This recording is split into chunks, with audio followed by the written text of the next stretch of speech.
Good morning, everybody. Good morning.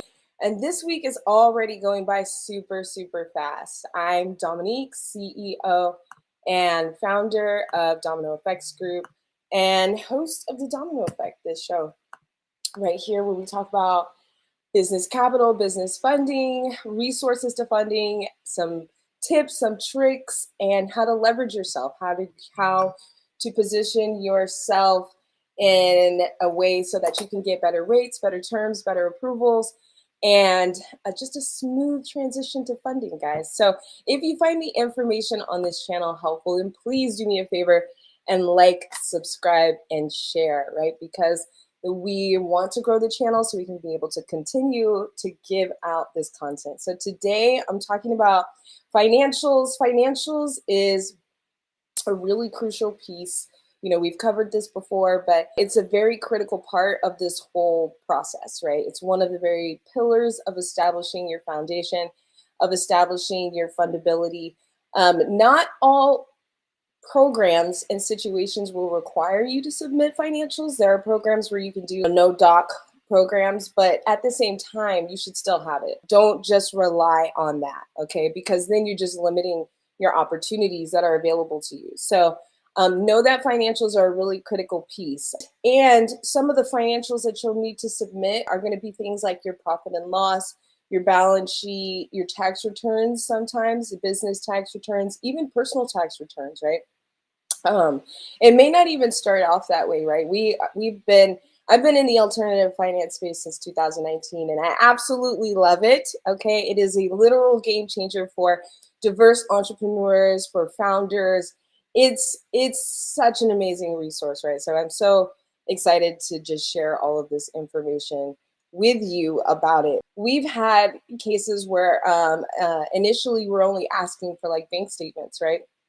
But then as we, proceed through underwriting, where it starts to be like, all right, well, it's not as an approval right away, but we're looking to see if there are solutions within how we can structure this and find a solution for the client. So in order to do so, we have to ask for other financials. Okay, hey, can you submit your business tax returns? Okay, great. Those look great. Let me submit. Then go ahead and submit your personal. I just was going through this phone call this morning. Be prepared, okay, guys, because there are opportunities that arise. For this client in particular, he was asking for, we had two this morning.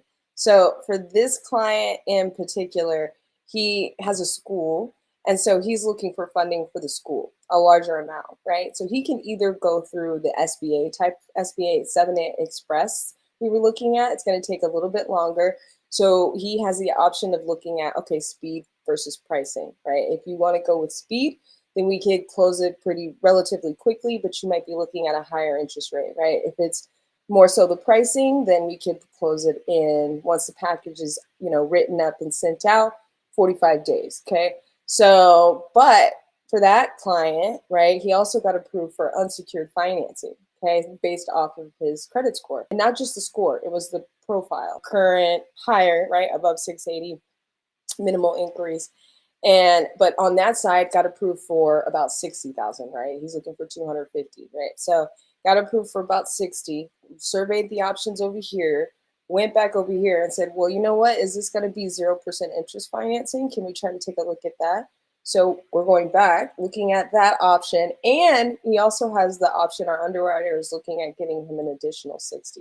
But we had to ask for additional documentation, right? So just staying prepared and on top of it, that's a real life example, guys. That's happening right now. Personal financials, that just to piggyback off of what, I was just saying. So we have to ask for your personal finance statement. We have another client where we're asking for the personal finance statement. And if you don't know what that is, send me a message. I have a template that I can send you. We can review that as well. But making sure that you have that in order as well. And you want to be separating this, right? You want to be separating your personal and your business finances and expenses and what's coming in and what's going out. You want to make sure all of that is separate. So it's really critical all of these are together.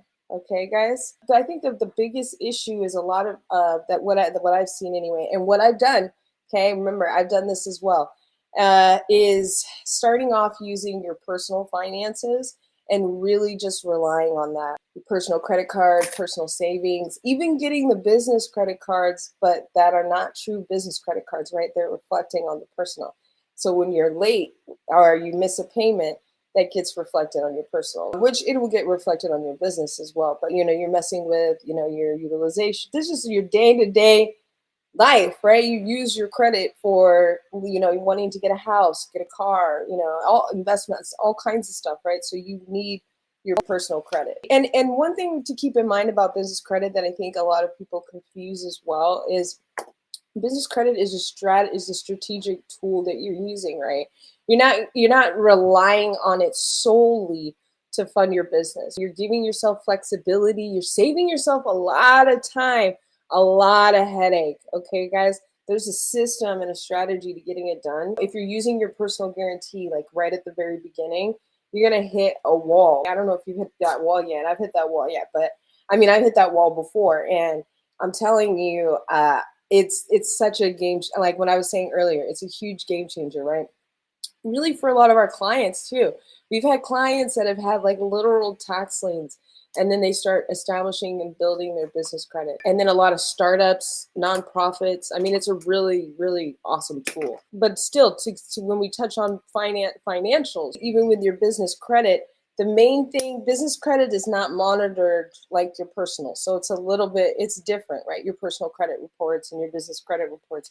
So maintain your business financials with your vendors who you set up, because you don't want to be late. That's what they care about the most. There's this thing called DBT, days beyond term. So that's the thing that they look at. One of the things that we do here at DFX and what really helps us stand out is we have very good relationships with a lot of the lenders in our network. We have standing relationships with a lot of banks and private capital and non-depository banks and such, but funding partners as well, right? Collaboration is key to be able to help provide you with the best option, because we know exactly what our lenders are looking for. We know exactly what their requirements are. There's a lot of noise out there. There's a lot of information out there. So it can get really easy to get caught up in that and be like, oh, okay, let me just apply right here. Especially if you're in a situation where you're like, oh shit, man, like I need money right now, right? You can take a pause, reach out and connect with an advisor, whoever you're most comfortable with. Connect with your banker, you know what I mean? Connect with your banker, but get some advice, because mentorship, getting some feedback is crucial. It really is helpful. But what we do is we eliminate all of that guesswork, that headache, getting out there. Who should I apply for? Should I go with this one? Should I go with that one? So keep that in mind, right? There's a lot of different options out there, and not to say each one is bad. Now, there are certain ones out there that we call predatory lenders that aren't the best, but they're not to say each one is bad, but there are ones that are very focused on specialized niches, certain industries. They work with above a certain revenue or below maybe a certain credit range. So there's all different pieces to it. So we make sure we stay on top of it. We have a whole department that literally only works with the vendors and the vendors, and staying on top of their underwriting requirements, and because they change all the time. Make sure you're staying on top of this, guys. Now, if this is a little confusing for you, like I don't know necessarily what profit and loss is, reach out to somebody, right? Connect with like a CPA. And then I also have templates too, so I'll post them in the member group in the back office if you need it. All right, guys, so that's it for today. A little bit about me. I believe in mentorship. It's literally changing my life right now with the fourth wave mentorship program and all of the people that I've been meeting along the way with Authentic CEO and some of the women in the cohort as well. Mentorship, leadership experience is crucial, guys. That's why I love coming on here and sharing this information with you as well, because it's crucial that we get this information out here, right? In order to access all of this funding out that's available to us, it's very much possible. So there's a strategy to get there. There's a way to do it. So go ahead, do me a favor, like this channel, share, subscribe.